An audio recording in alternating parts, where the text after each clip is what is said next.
और हमारी बहुत सी योजनाएं हैं अभी पर्दे के पीछे हैं, उनको हम लोग इसलिए पर्दे के पीछे रखे हैं कि फिर यह एनडीए के लोग नकलची करके फिर घोषणा न जनता है और 20 वर्षों के शासन से उब चुकी है और युवा चेहरा नीतीश तेजस्वी जी के नेतृत्व में सरकार बना और हम लोग जात में विश्वास नहीं करते हैं, भारतीय कम्युनिस्ट पार्टी जमात में विश्वास करती है। के साथ कहा जा सकता है कि 101% ये सीट तेजस्वी जी के झोली में रहेगा और तेजस्वी जी का सरकार बनना है कि कोई सुनने वाला नहीं है। भ्रष्टाचार का आलम है, सारे ब्लॉक में जाइए तो बिना घूस के काम नहीं होता है, थाना में बिना घूस के काम नहीं, तो सभी जगह भ्रष्टाचार चरम सीमा पर आ। यहाँ मंगल राज है, ये मंगल राज नहीं, बिहार में अभी सबसे बड़ा राक्षस जल्लाद राज को सामंत लोग खटिया पर बैठने नहीं देते थे।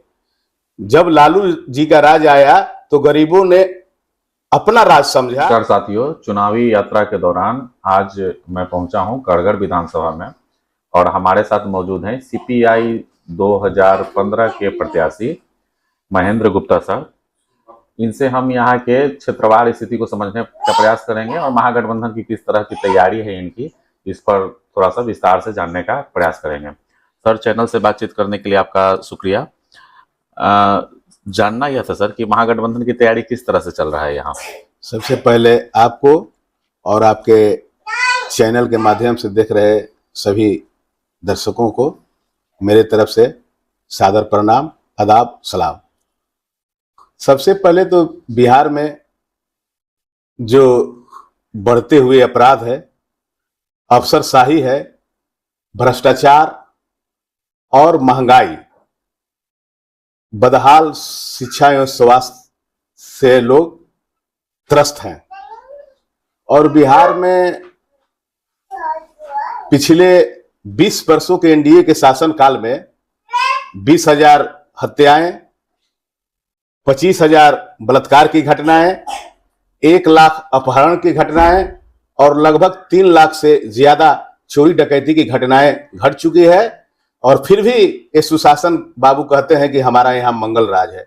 ये मंगल राज नहीं, बिहार में अभी सबसे बड़ा राक्षस जल्लाद राज कहें तो बेहतर होगा, ये महाजंगल राज बिहार में चल रहा है जिससे पूरी हमारे बिहार की जनता त्रस्त है।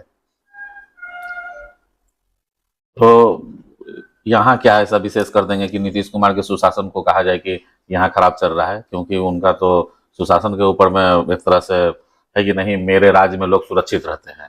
दिक्कत तो होती थी जब लालू यादव का राज रहता था, ऐसा जो है एनडीए के लोगों का हमेशा कहना होता है। तो अपराध के आधार पर कैसे कड़गड़ को समझाएंगे लोगों को?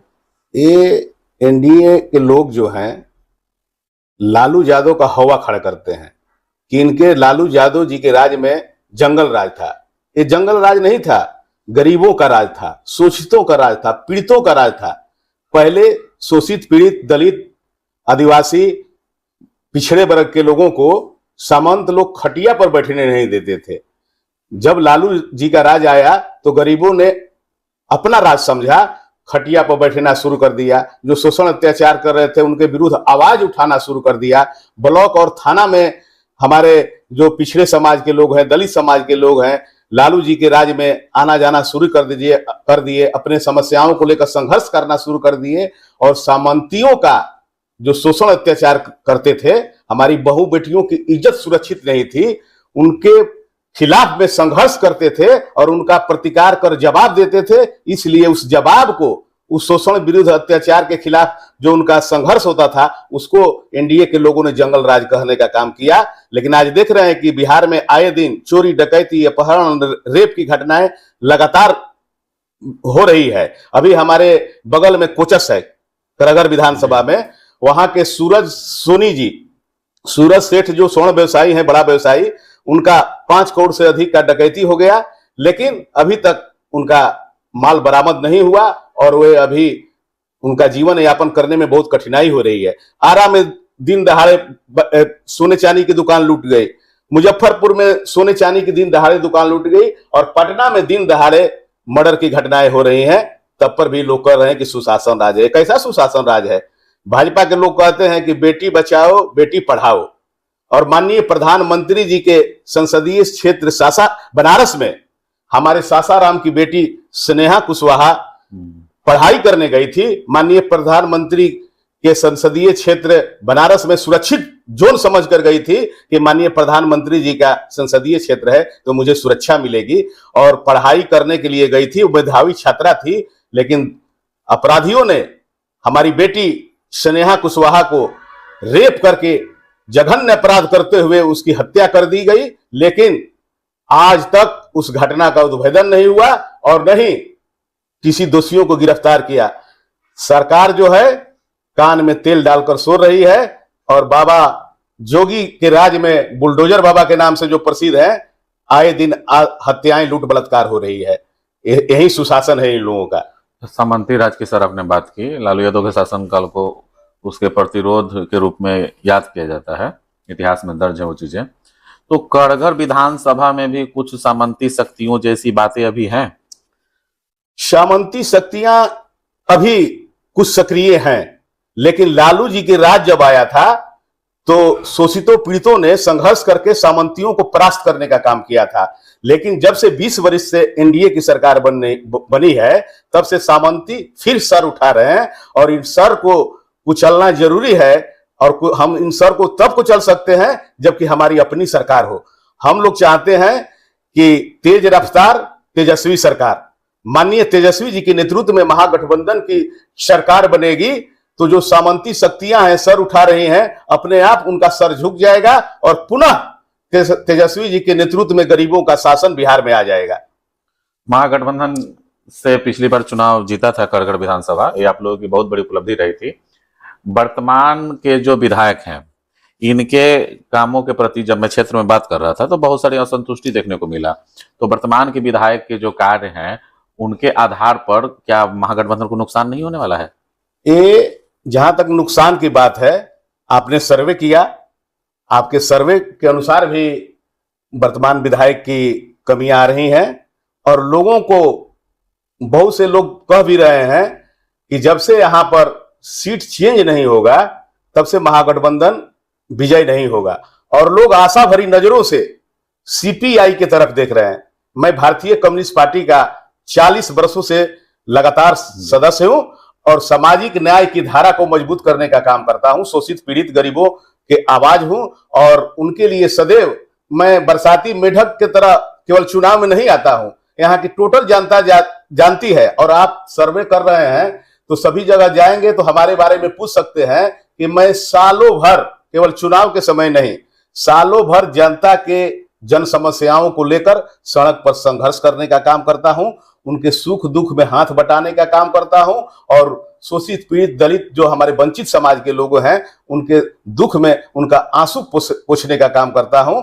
और अपने सीमित संसाधन में, अपने संसाधन द्वारा प्रत्येक बरस कपड़ा बैंक चलाकर शोषित पीड़ित जितने भी असहाय लोग हैं, जरूरतमंद लोग हैं, उनके बीच कंबल वितरण करने का भी काम करता हूं, और बच्चे बच्चियों को पठन पाठन सामग्री का भी वितरण किया हूं। और कोरोना काल में मैंने हजारों लोगों को, हमारे क्षेत्र में मेरा संकल्प था कि कोई भूख से न मरे, कोई रोग से न मरे, तो मैं यहाँ पर स्वास्थ्य शिविर भी लगाया था, जिसमें कंसंट्रेटर, ऑक्सीजन का कंसंट्रेटर मशीन होता है, मैं निःशुल्क, और गैस ऑक्सीजन सिलेंडर, नेबुलाइजर, बुखार नापने वाला मशीन, सारा मशीन का मैं व्यवस्था किया था, और पूरे कोरोना काल मुफ्त वितरण करने का मेरा संकल्प था कि जिसके यहाँ कोई परेशानी हो यहाँ से मुफ्त ले जाए, और अपना प्रयोग करके फिर दूसरे के लिए यहाँ सौंप दे कि हम लोग दूसरे की सेवा कर सके। और हजारों लोगों को राशन का भी मैं वितरण किया कि कोई भूखा न रह सके। हाँ, एक सुनने में आया सर, और मैंने देखा भी कि कपड़ा बैंक के संस्थापक हैं आप। जी जी। कपड़ा बैंक क्या है, ये क्यों जरूरत पड़ा इस क्षेत्र में ऐसा करने का? एक कपड़ा बैंक इसलिए मैंने चालू किया कि आज के फैशन के दौर में हमारे लड़के लड़कियां हैं, चाहे परिवार के लोग हैं, नया नया कपड़े पहनते हैं, 6 महीना के बाद कहते हैं कि इसका फैशन में ये पुराना हो गया, डिजाइन चेंज करते हैं। और वो कपड़ा, मैंने कपड़ा बैंक स्थापना किया कि वैसे कपड़ा हमारे यहाँ कपड़ा बैंक में जमा करें कि जो गरीब और जरूरतमंद लोग हैं उनको ये कपड़ा हम वितरण कर सके। तो बहुत से हमारे समाज सेवी, जनप्रतिनिधि, चाहे करघर की आम जनता हमारे यहाँ कपड़ा बैंक में कपड़ा अपना पुराना कपड़ा भी जमा करते हैं लोग, कुछ नया कपड़ा भी जमा करते हैं, और अपने तरफ से मैं 500 कंबल जरूरतमंद लोगों को प्रत्येक वर्ष 500 कंबल वितरण करने का कार्य। ठंड के दिनों में? ठंड के दिनों में तो 25 दिसंबर से। तो कितना साल में कितना कपड़ा इकट्ठा हो जाता है जो लोगों का वितरित करते हैं? हजारों लोगों को हम लोग कपड़ा वितरण करते हैं। इसके लिए कार्यक्रम, आंदोलन वगैरह चलता होगा? आंदोलन नहीं, हम लोग अनाउंसमेंट कर देते हैं कि जिसको पसंद है अपना दे दे। 25 दिसंबर से लेकर पूरे ठंड तक अनवरत कपड़ा वितरण होगा। इस दरमियान जितने भी हैं अपने यहाँ कपड़ा बैंक में चुनाव से इतर अगर हम समझे तो ये बहुत विशेष बात है कि कोई व्यक्ति जो है कपड़ा बैंक चला रहा है, और जो अशक्त लोग हैं, अनासक्त लोग हैं, और उनको अगर कपड़ा उपलब्ध नहीं है तो यहाँ पे वो संपर्क कर सकते हैं, उनको कपड़ा जो है उपलब्ध कराया जाएगा। और ये खुद ही बता रहे हैं कि 500 तो इनके तरफ से कंबल है और अन्य लोग हजारों देते होंगे। तो सोचिए ये कितना बढ़िया मॉडल है। मुझे लगता है कि कोई अगर राजनीति कर रहा है, नहीं भी कर रहा है, तो समाज के प्रति उसका दर्द होना चाहिए, और उस दर्द में उसका अनुपालन और उसका जो हिस्सा है थोड़ा सा अपनी भी हिस्सेदारी बता देना चाहिए। इसको थोड़ा सा आगे बढ़ाते हैं सर। कड़गड़ विधानसभा घूमने के दौरान पता चला कि वर्तमान उम्मीदवार के खिलाफ नाराजगी है, तो आप महागठबंधन का पालन करते हुए इनको अगर टिकट मिलता है तो आपकी स्थिति क्या होगी, क्या करेंगे? अभी यक्ष प्रश्न है, लोग पूछते हैं। हम लोग महागठबंधन के अनुशासित सिपाही हैं, और जहां तक भारतीय कम्युनिस्ट पार्टी का इतिहास है, दूसरे पार्टी का विधायक दूसरे पार्टी में चला जाता है, अपने दल को छोड़कर एनडीए में चला जाता है। लेकिन आप इतिहास उठाकर देखिए कि भारतीय कम्युनिस्ट पार्टी का कोई विधायक भाजपा में नहीं गया, और यहाँ हम लोग भाजपा जो और नीतीश जी की जोड़ी है उसके खिलाफ संघर्ष कर रहे हैं। सांप्रदायिक शक्तियों को रोकने के लिए हम लोग संघर्ष कर रहे हैं कि जो देश में नफरत का माहौल पैदा किया गया है, भाई को भाई से लड़ाने का माहौल पैदा किया गया है, इससे हमारे देश और बिहार का विकास नहीं हो सकता है। यहाँ मुख्य मुद्दा है बेरोजगारी और पलायन का, इस पर सरकार का ध्यान नहीं है। आप कहते हैं कि हमें रोजगार चाहिए तो हिंदुस्तान पाकिस्तान की बात करता है। हमें कहें कि हमारे बच्चे जो पलायन कर रहे हैं, पलायन में रोक लगाया जाए, तो वह हिंदू मुस्लिम की बात करता है। यानी मुद्दों से ध्यान भटकाने की बात ये जो एनडीए की सरकार है करती है। और ये सरकार जो है हमारे बोले ना हम लोग की तेज रफ्तार तेजस्वी सरकार, ये हमारे महागठबंधन के नेता तेजस्वी जी और महागठबंधन के दल का नकलची कर रहे हैं। हम लोगों ने कहा कि वृद्धा पेंशन हम लोग, हमारी सरकार आती है तो करेंगे, तो पीछे पीछे एनडीए के लोगों ने भी उसको बढ़ाया। उपलब्धि है, नीतीश कुमार की सराहना कीजिए, आप लोग कम से कम बढ़ा तो रहे हैं। सराहना बढ़ा रहे हैं, लेकिन हमारे ही मुद्दा है। हमने कहा इससे हम लोग अधिक आने वाले चुनाव में हमारे तेजस्वी जी मुख्यमंत्री बनते हैं तो इससे हम लोग अधिक देने का काम करेंगे, जो कि हमारे घोषणा पत्र में 2500 माई बहन योजना है, आशा है, जो कर्मी है, आंगनबाड़ी है, सेविका है, सहायिका है, सबका हम लोगों ने वेतन बढ़ाने का आह्वान किया था। जहां तक भारतीय कम्युनिस्ट पार्टी का है तो हम लोगों ने कहा है कि श्रम में जो श्रमिक हैं उनका कम से कम 26,000 वेतन में होना चाहिए, और जितने भी मानदेय कर्मी हैं सबको सरकारी कर्मचारी घोषित करने का भी हम लोगों ने आह्वान किए हैं। हम लोग का एजेंडा है, और हमारी सरकार बनती है तो सारे एजेंडा को केवल हम लोग जो एनडीए की तरह जुमलेबाजी करने वाली नहीं है। 17 महीने के में देखे आप लोगों ने, महागठबंधन में तेजस्वी जी उप मुख्यमंत्री थे और महागठबंधन में हम लोग भी शामिल थे, तो 17 महीना में तेजस्वी जी ने 5 लाख नौजवानों को नौकरी देने का काम किया, और आगे भी नौकरी देने का आह्वान किए थे। तब तक ये जो एनडीए के लोग हैं सरकार को बदल दिए, और हमारी बहुत सी योजनाएं हैं अभी पर्दे के पीछे हैं, उनको हम लोग इसलिए पर्दे के पीछे रखे हैं कि फिर यह एनडीए के लोग नकलची करके फिर घोषणा न करें। हम लोग जनता को सम्मान अधिक से अधिक देने का काम हमारी सरकार आती है तो अभी पूरी तरह से घोषणा पत्र आप लोग जारी नहीं कर रहे हैं कि नीतीश कुमार कर देंगे। नीतीश कुमार नकलची है, वो नकल कर आपकी उपलब्धि है ना, ये हमारी उपलब्धि है, हमारे संघर्षों की उपलब्धि है कि हम लोगों ने संघर्ष किया। हम लोग जहां तक हमारे पार्टी का सवाल है तो हम लोगों ने संघर्ष करके मनरेगा और सूचना का अधिकार का जो हम लोगों ने यूपीए 1 के सरकार में रहते हुए लागू कराया था, उसे ये बीजेपी की सरकार है उसे ठंडे बस्ते में डालने का काम। घोषणा पत्र आप लोग छुपा के रखे हैं, मैं आग्रह करता हूं कि आप पैरवी कीजिए और शाम तक जारी कर दीजिए ताकि 500 से बिहार को कुछ लाभ मिलने लगे। जो घोषणा पत्र है समय पर जारी होगा, और सभी हमारे महागठबंधन के लोग हैं मिलकर लास्ट में घोषणा पत्र जारी करेंगे, चुनाव से पहले जारी करेंगे, और उसी विजन पर, उसी मैनिफेस्टो पर चुनाव होगा। और जनता हमारे यहाँ बिहार की जनता मूर्ख नहीं है, यहाँ के जागरूक है जनता है, और 20 वर्षों के शासन से उब चुकी है, और युवा चेहरा तेजस्वी जी के नेतृत्व में सरकार बनाएगी। और जहां तक करगर विधानसभा की सवाल है, तो हमारे क्षेत्र में बाबू जगजीवन राम स्टेडियम है करगहर का, आप जाकर देख सकते हैं कि वो जलाशय बना हुआ है। जून से लेकर पूरे बरसात तक, नवंबर दिसंबर तक पानी भरा रहता है। और ये सरकार 20 वर्षों से सरकार है। हमारे अभिभावक गार्जियन माननीय लालू जी जब मुख्यमंत्री बने थे 1990 में, तो उन्होंने फील्ड का निर्माण करने का काम किया था। जो बाबू जगजीवन राम स्टेडियम भी बना, ये हम लोगों का देन है, और महागठबंधन का देन है कि बाबू जगजीवन राम स्टेडियम बना। लेकिन आज जलाशय में तब्दील है। इसके जिम्मेदार कौन है? 20 वर्षों में सत्ता में बैठे हुए लोग जिम्मेदार हैं। जीते हुए वर्तमान विधायक की कोई भूमिका नहीं है उसमें? वर्तमान विधायक जो है अपना प्रयास करते होंगे, हमसे बात बर्ता नहीं हुआ है, लेकिन वो प्रयास करते होंगे। लेकिन सबसे बड़ी बात है कि अभी विपक्ष में है हम लोग जी। और ये जो सरकार है हम लोगों के मुद्दों को ठंडे बस्ते में डालने का काम करती है, जिसका खमियाजा 2025 का जो चुनाव है, यहाँ की जनता, यहाँ के नौजवान जो उस फील्ड में दौड़कर पुलिस की नौकरी प्राप्त करते थे, सेना में जाते थे, और हमारे बहुत से अभिभावक सुबह शाम वहां से टहल कर अपना हेल्थ में सुधार करते थे। ये अभी जलाशय। अब सबसे बड़ी बात है कि अभी 2025 में चुनाव जो होने वाला है, स्टेडियम इस समाज का फेफड़ा था, उसको नष्ट एकदम फेफड़ा था, हृदय स्थल है करगहर का। करगहर विधानसभा में मात्र एक ही स्टेडियम है, बाबू जगजीवन राम स्टेडियम। वैसे महापुरुष के नाम पर बना है, जो हमारे भारत के उप प्रधानमंत्री भी रह चुके हैं, रक्षा मंत्री भी रह चुके हैं, और यहाँ सासाराम के वर्षों से आजीवन सांसद भी रहे। उनकी बेटी भी रही मीरा कुमार जी, लोकसभा का अध्यक्ष भी रही। उनका भी देन था स्टेडियम बनाने में, चारदीवारी निर्माण किया हो। वो हमारे करगहर के ब्लॉक प्रखंड प्रमुख थे बड़े भाई स्वर्गीय विजेंद्र सिंह यादव जी, उनका भी बहुत सहयोग रहा मीरा जी से बात करके स्टेडियम बनवाने में। हम लोगों के साथ हमारे मित्र भी थे। ईमानदारी से एक चीज बताइए, वर्तमान विधायक जो हैं यहाँ पे, क्या उनके प्रति जातीय दुराग्रह भी लोगों के अंदर है? जो मैं बातचीत कर रहा था, पहली चीज, कम्युनिस्टों को जाति से मतलब होता नहीं है। आपके लिए यह कड़ा सवाल है कि वर्तमान विधायक के प्रति यह जातीय दुराग्रह है, या उनके कुछ काम ही इस तरह के हैं कि लोगों ने कहा कि अब ये कैंडिडेट हमें नहीं चाहिए? मैं गांव के गांव घुमा, बल्क में लोग कह रहे हैं कि कैंडिडेट नहीं चाहिए, और आप कह रहे हैं कि तेजस्वी को सीएम बनाएंगे। अब देखिए, जहां तक बात है तो आप सर्वे किए, जनता किसी से भी सवाल कर सकती है, किसी पर आरोप लगा सकती है। जैसा हम लोग करेंगे वैसा परिणाम आएगा, और जनता सर्वोपरि है। और हम लोग जात में विश्वास नहीं करते हैं। भारतीय कम्युनिस्ट पार्टी जमात में विश्वास करती है।